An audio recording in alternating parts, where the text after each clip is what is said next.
Hello and welcome back to the Women's Health Span podcast. It's good to be recording again. I'm getting a little bit more used to it. Still a little nerve-wracking, but not terrible anymore. Today's topic is actually going to be the elimination diet. I promise you it sounds scarier than it actually is. The elimination diet is actually a really great tool that we utilize in functional medicine to help us figure out what foods work for your body and which foods don't. And the magic in that is that by the end of the entire thing, you know what diet works best for your physiology. So you're not trying to squeeze your body into someone else's box. So I'm going to just kind of talk about it, about inflammation, and give you a brief description of how we go about it. So the number one thing that we accomplish with an elimination diet is taming the chronic inflammation that is in someone's body. So when most people are suffering from chronic illness, symptoms like brain fog or low libido or constant GI distress, like stomach pain, or hair loss, or even, menopausal, perimenopausal symptoms. So stuff like hot flashes or insomnia.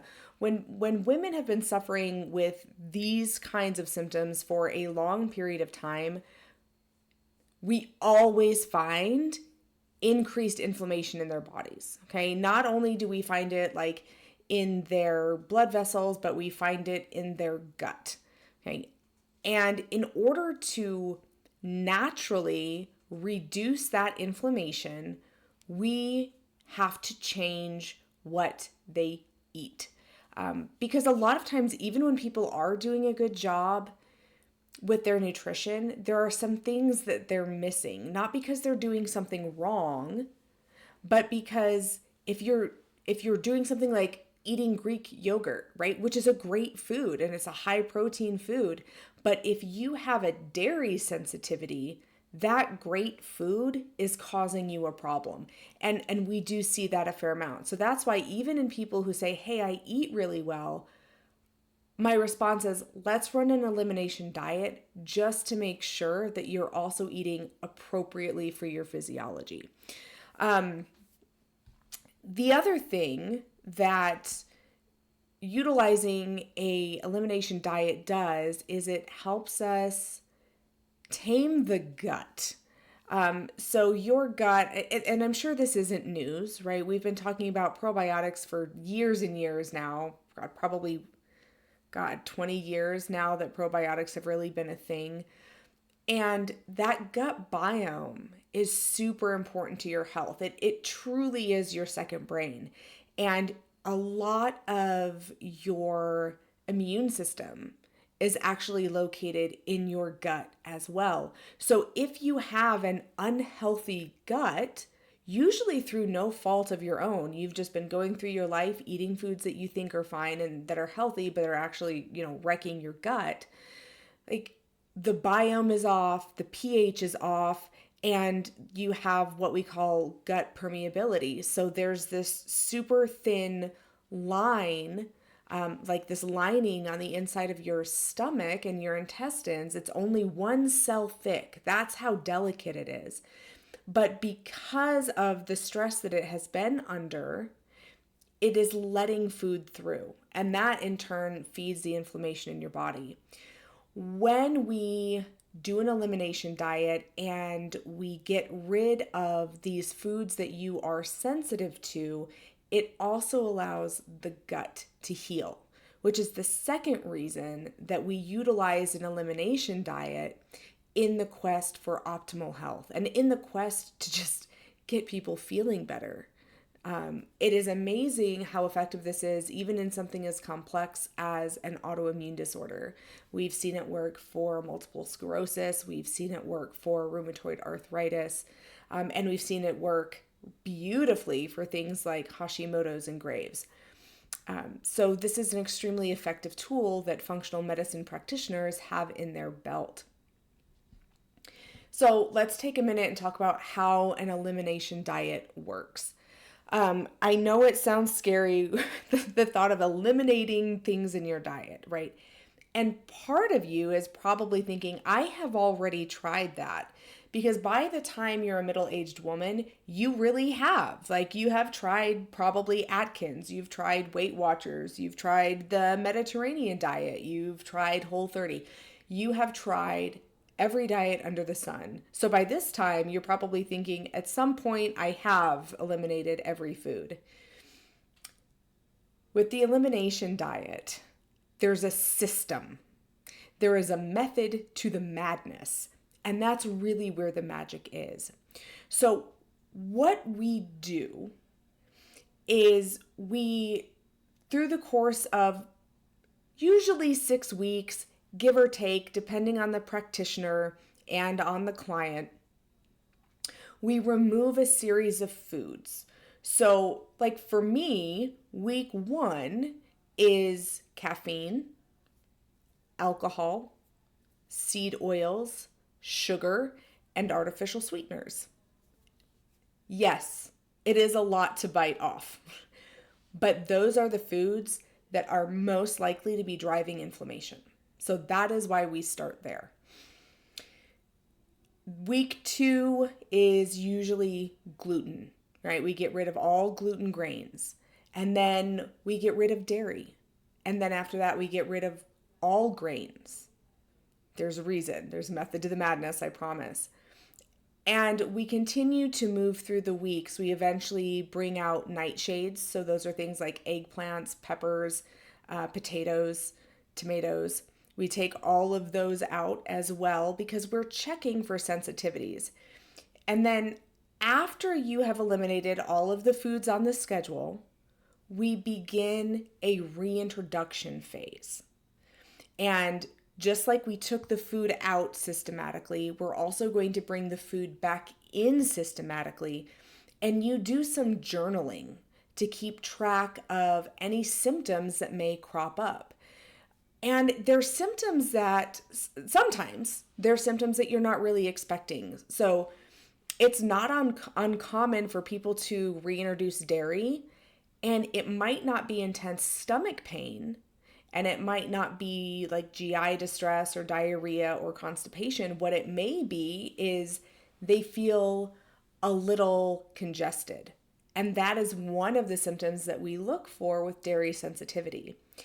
So we keep track of all of these symptoms that occur during reintroduction, and then that allows us to say, oh, you actually are sensitive to gluten. Maybe you don't have celiacs, but you're sensitive to it, and that's driving the inflammation. And as you eat more and more, that inflammation just skyrockets. So that is the point of reintroduction.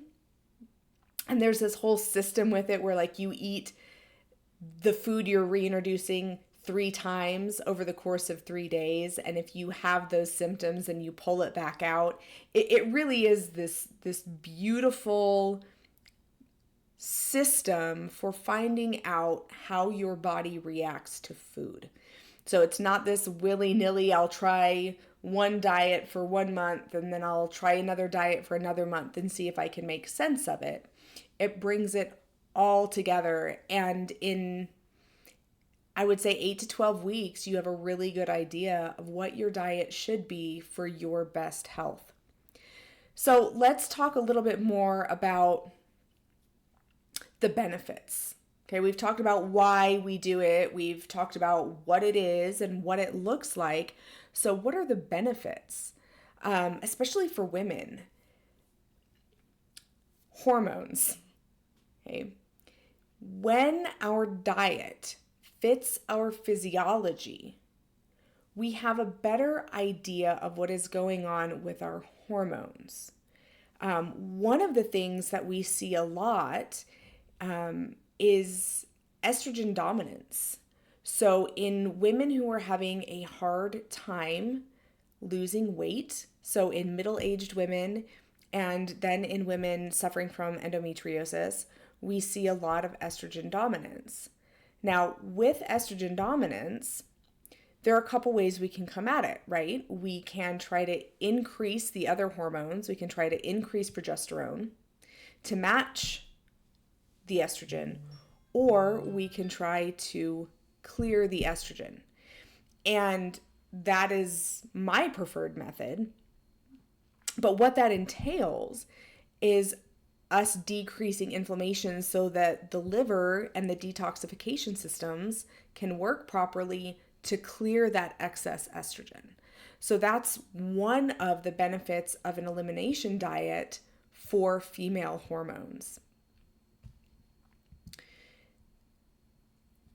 When we use the elimination diet, it is important to know that yes, it is hard. It is challenging. That's why we do it in a coaching program, because we want to be there for you every step of the way. But the information you get from it will change your life, and it will change your health. And it also gives you power over your own health because you're not guessing anymore. If at the end of the elimination diet, your symptoms have not subsided, we know that it's time to look a little deeper. And this is where things like hormone testing, where GI maps or stool samples really come into play. In almost all cases, we can help relieve symptoms with just an elimination diet. But if we can't, that elimination diet also gives us a roadmap for where we're going next. So that's how an elimination diet works. It is not a forever elimination. My personal belief and the belief of my colleagues is that the more varied your diet is and the more foods you can include in your diet, the healthier you will be. We just need to find out which foods are not working for you. If that is something that you're interested in, if you've never done an elimination diet, but you think it might be right for you and it might help you, please reach out. We're happy to have a conversation with you. You can go to the website evolvedwomenshealth.com and you can schedule a consultation with me. They take about 15 minutes over the phone. No stress, no commitment. And then the other thing that we are doing right now for the first and last time ever is we are offering a 12-week hormone intensive.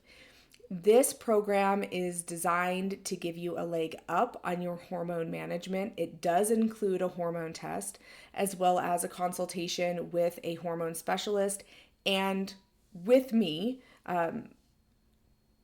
where we can go over your nutrition, we can go over your fitness, and together we create a personalized protocol. You then get monthly check-ins with me as a health coach and weekly group sessions as well. So when we officially release this program to the public, it will sell for $2,500 and we are offering it for just $599 to 10 women.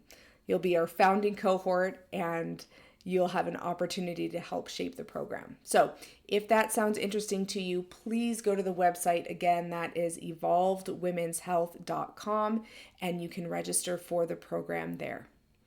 Till next time.